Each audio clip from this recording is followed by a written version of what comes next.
Here we have a diagram with lots of lines. Line A and B are parallel to each other, and we also have transversal T and transversal C. I'm going to try to find the value of X, Y, N, and W, using the relationships that I know exist between angles when parallel lines exist. So first I'm going to look at 7W plus 10, this angle, and 108 degrees, which is this angle.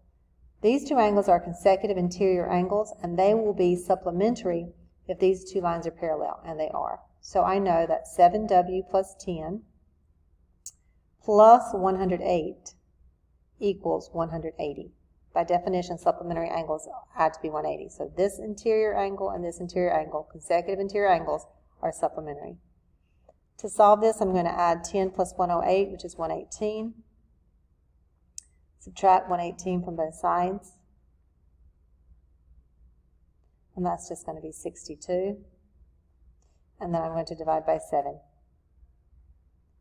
And you can see it doesn't go in evenly. It's going to be, let's see, 8, and that's 56, so 6 remaining, 8 and 6/7. Terrible answer, but nonetheless, that's the value of W. Okay, the next thing I'm going to find is, let's see, I know that if this angle is 60 degrees, this angle must be 60 degrees because they are alternate interior angles. And according to the alternate interior angle theorem, they're going to be congruent if these two lines are parallel. So if this is 60, that also must be 60. So I filled that in. Now I know that these two angles are going to be supplementary. They're a linear pair. They form a linear pair. So I know that 3x plus 9 plus 60, I know that 3x plus 9 plus 60 is going to equal 180.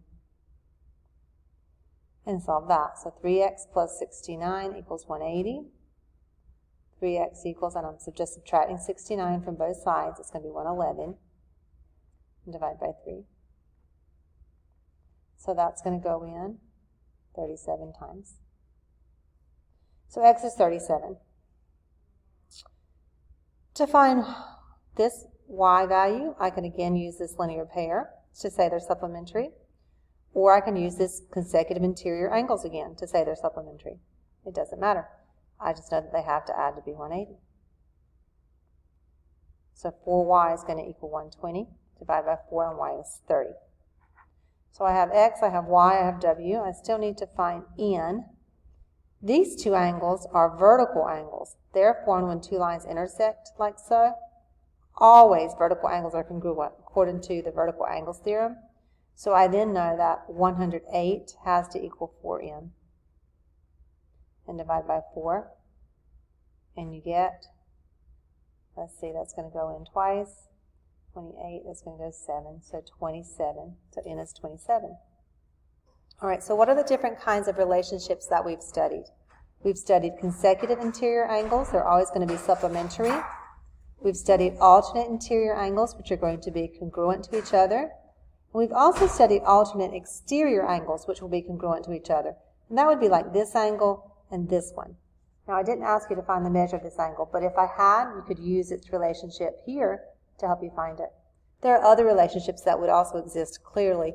This angle plus this one would be 180 since they're a linear pair. But you can look for lots of these different relationships. There's often many different ways to find missing values. I hope this helps. If you have any more questions, please give me a call.